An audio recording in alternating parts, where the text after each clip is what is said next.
The ballroom erupted in a storm of camera flashes as Madison Carter strode with deliberate precision. Toward a man in a thrift store blazer, Ethan Cole froze mid-bite, a flimsy paper plate of hors d'oeuvres suspended in his hand. Without hesitation, Madison closed the distance, the sharp edge of her perfume cutting through the air like a warning. She leaned in, her voice a low command meant only for him. "Smile like you're my husband. Now." His eyes searched hers for just a moment, long enough to read the urgency there. Then he gave her a warm, steady smile, one that wasn't for the press at all, but for her. She gripped his arm tightly, her fingers trembling just enough to betray her poise. "Play along," she murmured through the practiced curve of her lips. "Understood," he replied smoothly. "How long have we been married?" "Until I say stop." Guiding her through the crowd, Ethan positioned himself between Madison and the relentless flashes, his frame subtly shielding her. "You look like someone in need of rescuing," he said under his breath. "And you look like someone who knows how," she countered, a flicker of relief in her tone. From the corner of his vision, Ethan caught sight of a young caterer teetering under the weight of a tray. Without breaking stride, he reached out, steadying the boy with a reassuring, "You're good. Keep going." Madison noticed and her expression softened ever so slightly. Then a voice boomed over the music, cutting through the moment. "Madison, William." Carter, her father, stood at the fringe of the gathering, his gaze locked on Ethan like a hawk spotting an intruder. "Dad," she greeted evenly. "This is my husband, Ethan." Ethan extended a hand, his grip firm. "Pleasure to meet you, sir." William's handshake was the kind that tested a man's worth in a single squeeze. Ethan didn't so much as blink. "I wasn't aware you'd gotten married," William said, the smile on his face pure politician polished, controlled, and concealing. "That's because you weren't meant to be," Madison replied, her tone calm but laced with steel. "Tonight is about the charity, not my personal life." The air between father and daughter vibrated with unspoken friction. An electric cable stretched tight. "If it helps," Ethan said lightly. "I make an excellent +1. I even fixed the projector earlier." A ghost of a smile tugged at Madison's lips. William's eyes, however, narrowed to shards of glass. "Enjoy your evening, husband," he said pointedly before peeling away toward a group of donors. Only when he was out of range did Madison exhale slowly. "You just bought me an hour apiece." "Glad to be of service," Ethan replied. "But I have to ask why me." Her gaze swept the room before answering. "Because you were the only man here watching the exits instead of the cameras. And because I knew you wouldn't ask for anything in return."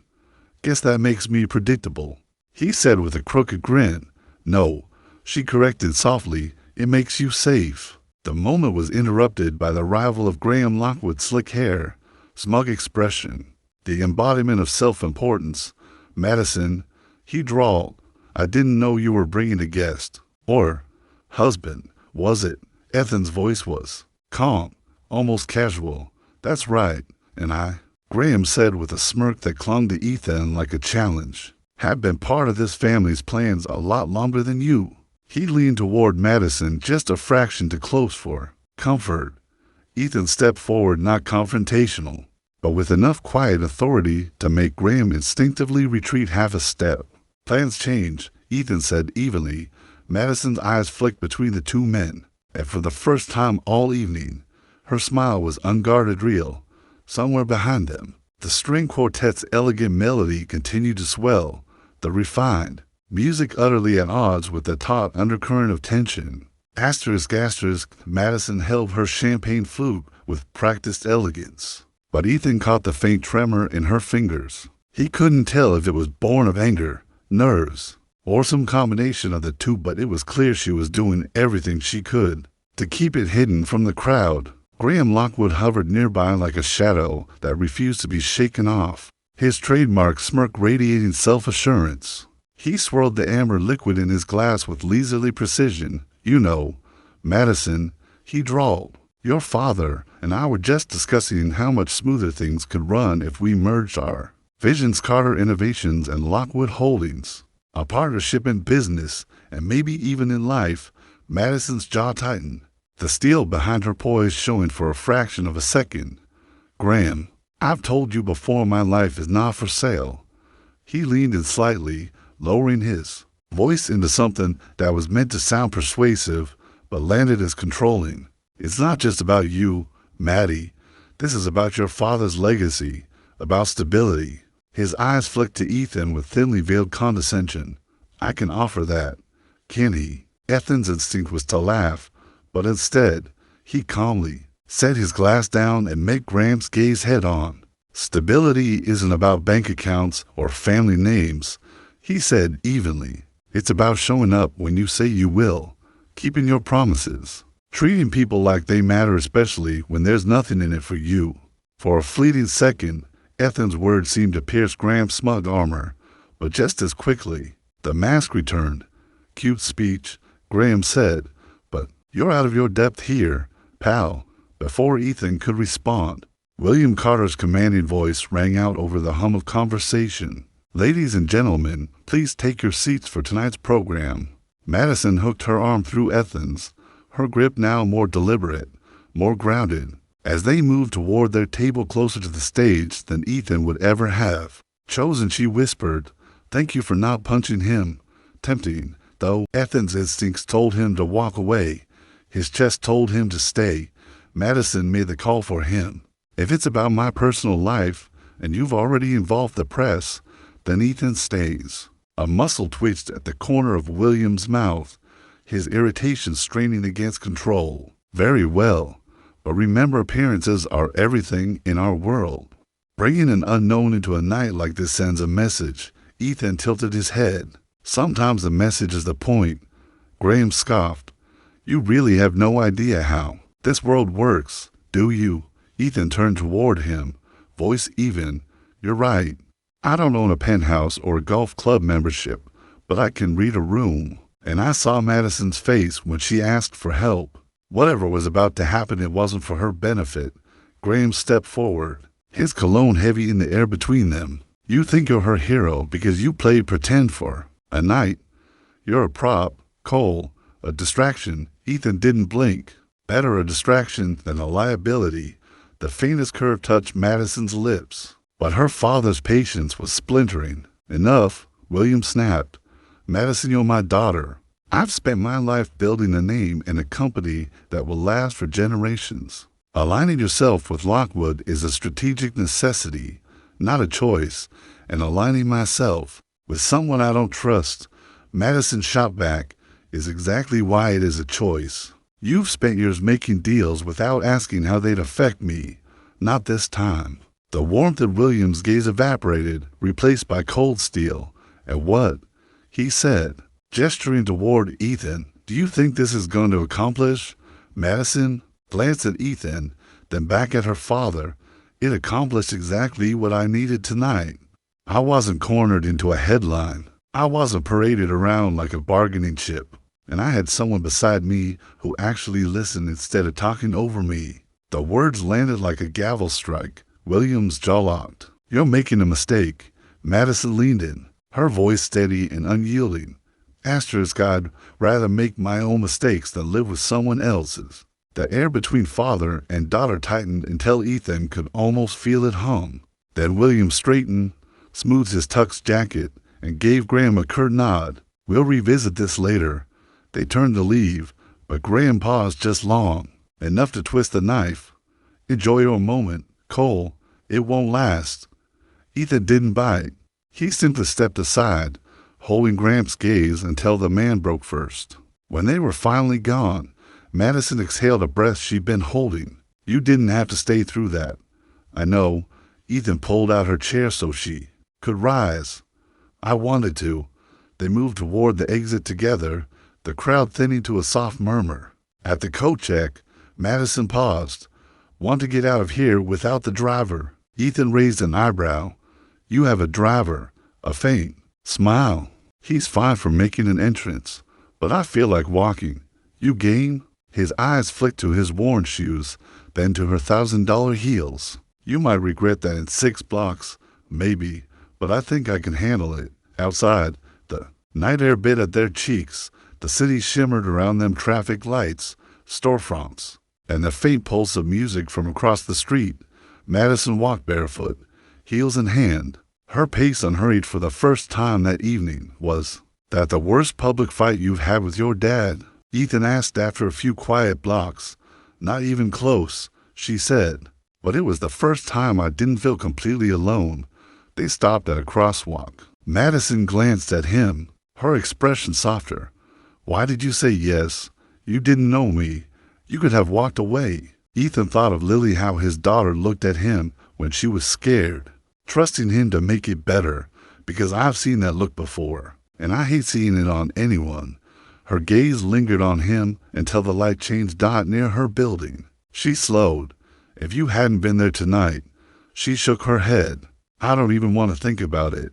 You'd have handled it, he said. You're stronger than you think, maybe, but it's nice to have backup anytime. They walked in companionable silence until she said, Ethan, would you come by the foundation tomorrow? I think I owe you lunch, and maybe I could use your take on a few things.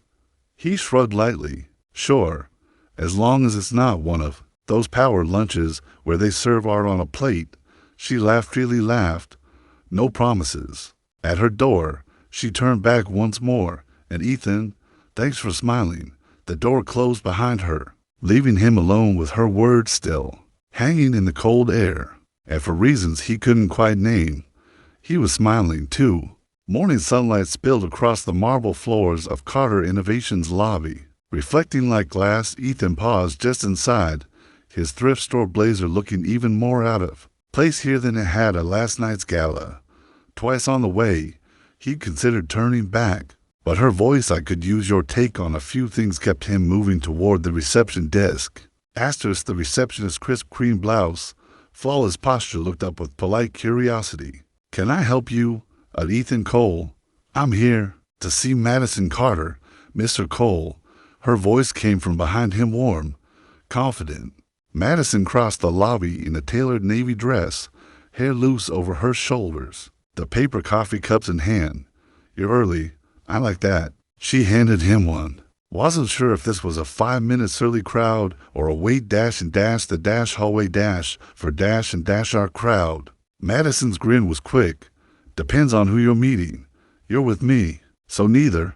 She led him down a glass-walled corridor to a small meeting room overlooking the city. I meant it about lunch, she said, setting her cup down. But first, I have a problem, and I think you might see it differently than anyone in this building.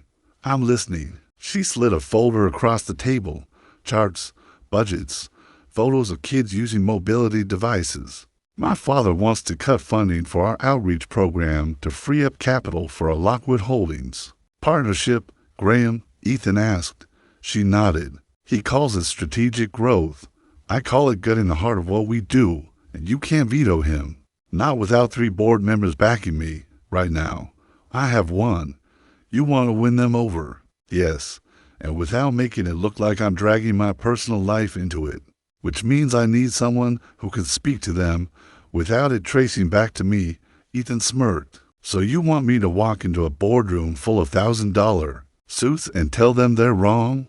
You told my father to give me space in a ballroom full of cameras, Madison said evenly. This will be easier. 2 hours later, Ethan stood in a boardroom big enough to fit his entire apartment building.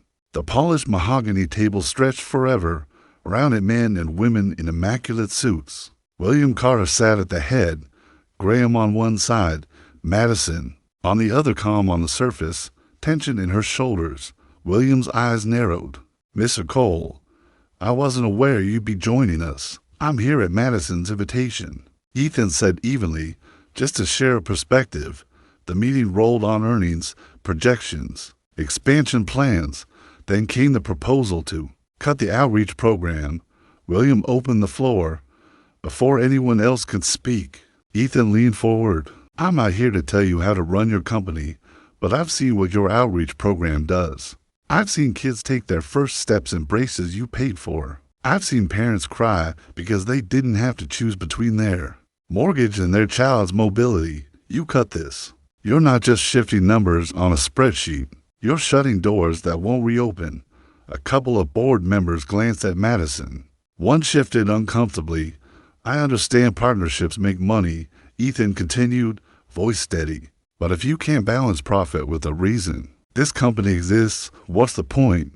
You might hit your quarterly goals, but you'll lose the trust that made people believe in you in the first place. Silence hung heavy until a silver-haired board member spoke. I'd like to table the partnership vote until we review the budget with the outreach program intact.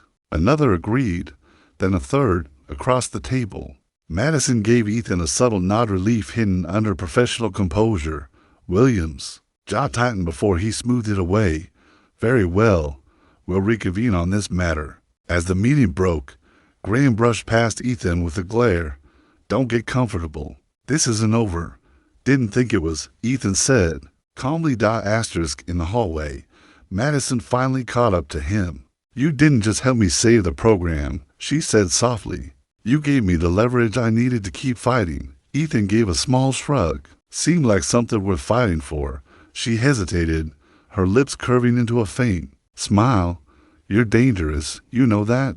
Not the way my father thinks, more like you make people believe they can actually win. When you're around, a hint of amusement touched his mouth. I'll take that. They stepped into the lobby together, the golden afternoon light spilling in through the glass doors. Madison paused just before stepping outside. Last night, you smiled for me when I needed it most. And today, you stood up for something that matters to me. I'm starting to think maybe I should stop asking you to pretend. Ethan's smile was quieter this time, softer, but just as genuine. Maybe I already have. And as they walked out into the crowded city streets, shoulder to shoulder, neither of them glanced back.